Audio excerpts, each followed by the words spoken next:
Hi, welcome to the Andrew Buckle video tutorial on Photoshop and the maximum filter and creating these sort of noise designs. So there's a couple of filters involved, but the maximum filter is the one that really brings that sort of lovely sparkle to design. So let's just go back completely fresh, and I'm using this to create a pattern design. The first thing to do, filter and go to noise and add noise. Now this noise, you can just see all over this. Now I'm certain that maybe you could probably look at it and say, oh, that pixel is slight. No, probably not. But you've got uniform there, and you can say, I'm going to go for about 178. You can vary it, of course. Click OK. Now I've got the pattern preview on. Pattern preview is great because you can start spotting if the design is not really that great. So go to View and Pattern Preview.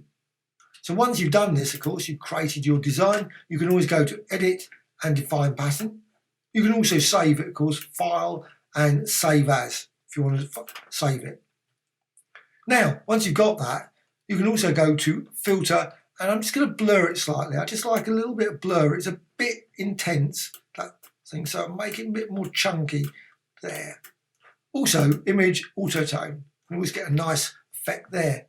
But you can see in this picture there's lots of nice little bit of brightness all the way through this design. And I'm going to go quickly Edit and Define Pattern again just to store it. Because now, this is the best bit for me, is go to Filter, Other and Maximum. And you get this really intense, bright, all those speckles that are really quite bright suddenly become really intense. Now that might be a bit too much, and you can always reduce it down. You get this lovely sparkly look all across. Now, I'm just going with a radius of very low, 4.1. You could go for 30 or 40, depending on the image. Also, you've got squareness. Now, I don't particularly like the squareness one, but, you know, squareness one is just prefer roundness. It's got a nice there. What you can also do, of course, you can go to Image and Autotone. And you could, of course, use other adjustments as well. You can always recolor these designs. Say you want to suddenly turn that into, let's just go for photo filter. Photo filter, so you can just change that. So you can get a whole range of different types of grain design. Again, fairly seamless. So Edit and Define Pattern. So if I actually zoom out at this point, let's just quickly zoom out. There's a slight bit of structure there. You can see a little bits of line, but that's pretty hard to see, I think. So let's just zoom back into that. And again, what you can do, you can always go to Filter, Other, and again, Maximum. And you can get another loads of bright lights. And you can see, look at around the edges. I mean, it's personally, I think that's pretty well, that's there and so on. I think it's just all seems to nicely go around. It doesn't look particularly lines are broken or anything. I think that's still really quite nice as a seamless design. And again, if you want, Edit and Define Pattern. What you can also do, really nice combination, I always find with lots of these ones, is Filter and go to Other and go to Minimum. Now, Maximum does it with the light, it makes it bright. Anything that's slightly bright in it will make it sort of emphasise or brighten it up. Minimum does the opposite, and you get this sort of smudged design. So you can see this now smudges the design. Click OK. And you can apply it a couple of times. It just does darken it, but this creates a very nice, beautiful design as well. And again, if you want, Edit and Define Pattern. But you can always apply it again. So Filter, Other, and Maximum, and you get the effect again. And you can create all kinds of different combinations of this.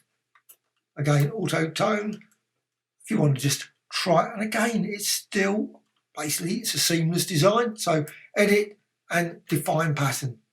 So you've got all these lovely patterns using that maximum filter. Maximum filter is a great filter for that. Well, what you can do then, of course, is you can just go to Edit and Fill. I'm just going to fill it with black. So now what I can do, Edit, and I'm just going to remove that as well. So Pattern Preview, so that's not on anymore. Now you can use Layer and New Fill Layer, Pattern, click OK. Let's just go down to those grain designs. Whole range of different sparkly sort of designs all created using that maximum filter. So instead of just your average noise, I think it's some really quite lovely noise effects there, just quick and easy, created by maximum filter. And of course you can rotate the design, you can scale that down, rotate the design, and so on and so on. And of course, once you've done that, of course, you can always go and use the maximum filter on that. So, other and maximum. Of course, convert to smart object, that's always the best thing. And then you can see the effect there. And again, once you've done that, you can always go to image, autotune, and so on and so on.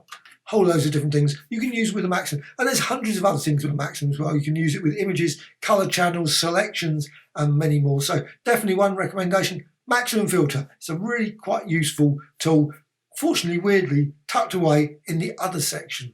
One of the least sort of sections that you think, wonder what, like high pass, all those sort of ones, just tucked away. All of them are actually quite useful in their own way. Well, hope you found this tutorial of interest. Always adding new tutorials all the time about Photoshop, Illustrator, Affinity Photo, Affinity Designer, and many others. Also, if you've got any comments, questions, please let me know. What do you use it for, this maximum filter? Maybe use it for completely different from this. Certainly, I'm certain it can be used for many other purposes than just this. Also, a dislike or like, always appreciated either way. Thank you much.